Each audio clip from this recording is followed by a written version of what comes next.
terus muternya berlawanan dengan jarum jam, yaitu ada filosofinya. Kayak tawaf itu kan berlawanan dengan jarum jam juga.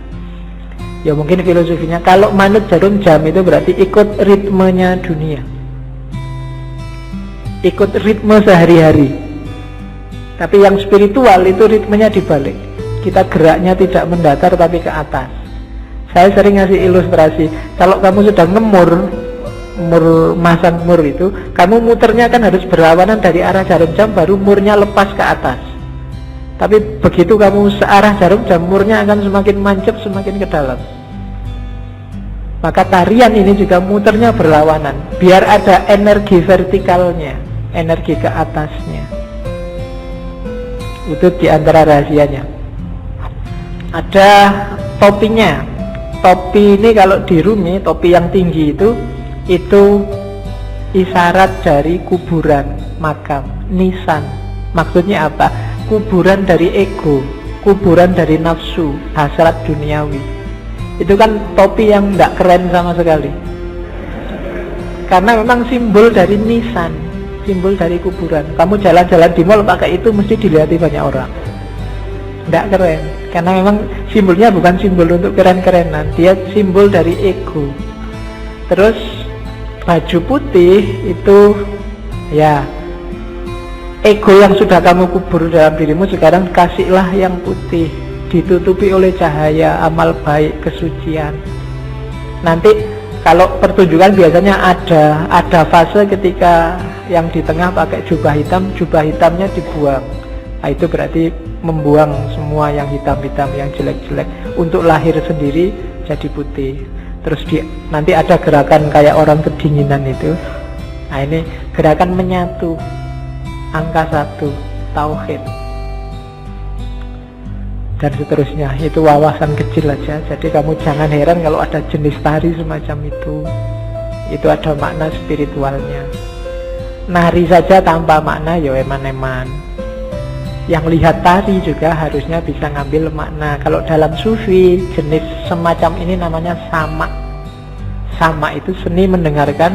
Dengan mendengarkan terus kamu tergerak mengalami kedekatan sama Tuhan.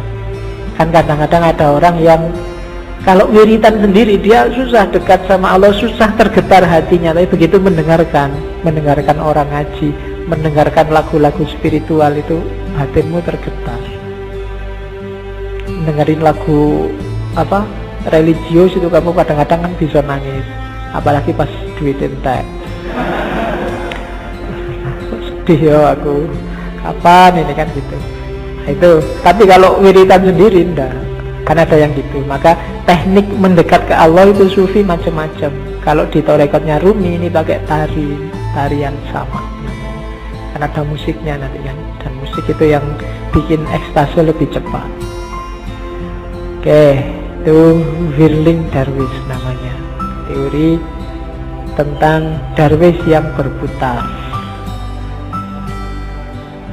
Saya sudah mau masuk ke cinta, cuma puisi ini menarik saya untuk bekal teman-teman, bagus untuk tidak kemerungsung. Banyak orang hari ini ketika kamu belajar ajarannya sufi terus, waduh berarti harus jadi sufi ini. Terus kamu besok wiritan terus, puasa terus 2 hari, tapi habis itu hari ketiga lagi, kumat lagi, terus lagi. Enggak.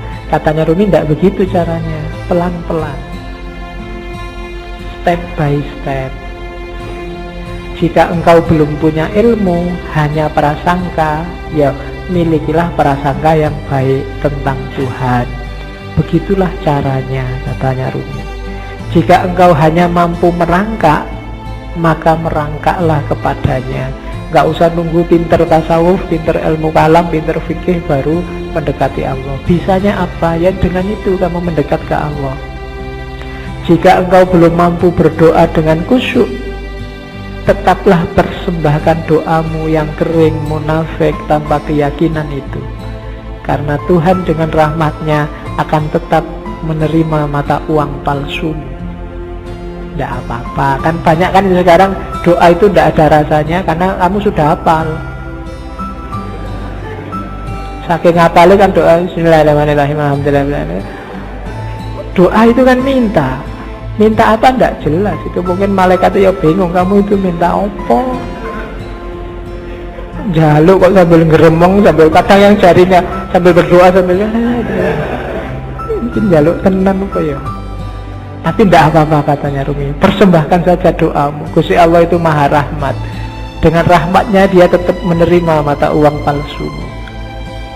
Ya, dulu ada yang tanya ke saya, kenapa doanya orang Islam itu tidak terlalu manjur, lebih manjur doanya orang Cina. Karena orang Islam itu pasif, kalau doa nunggu, ya Allah kasih dong ya Allah. Kalau orang Cina maksa, ya Allah turunkan. Jadi akhirnya jatuh semua dari atas. Kamu kan nunggu buahnya jatuh. Kalau orang Cina, wah ya gitu, jatuh dari atas. Jadi tidak apa-apa wis, berdoa sebisamu. Ya agak palsu-palsu dikit, munafik-munafik dikit. Itu kan kering munafik tanpa keyakinan. Keyakinan itu penting loh dalam berdoa, karena Allah menjawab doamu itu sejauh keyakinanmu. Saya sering bilang kan, kalau kamu berdoa, ya Allah semoga semester ini saya lulus kumlot, tapi kamu bisa ndak ya wong itu ya ndak, kamu sendiri ragu-ragu ya ora dibales, kamu sendiri nggak yakin. Keyakinan itu penting. Pak, saya keyakinannya separuh, apa ndak usah berdoa saja? Ya berdoa saja, jangan khawatir, Allah tahu yang kamu mau. Berdoalah, Allah tetap mengakui meskipun uangmu palsu, sama Allah diterima aja, tidak apa-apa wis. Karena Allah sangat sayang sama kita. Jika engkau masih mempunyai 100 keraguan mengenai Tuhan, maka kurangilah menjadi 99 saja. Begitulah caranya wahai pejalan. Jadi kalau kita masih tidak terlalu mantep keimanan kita selama ini, masih melanggar, masih dosane oke, ya tidak apa-apa, dikurangi dikit-dikit.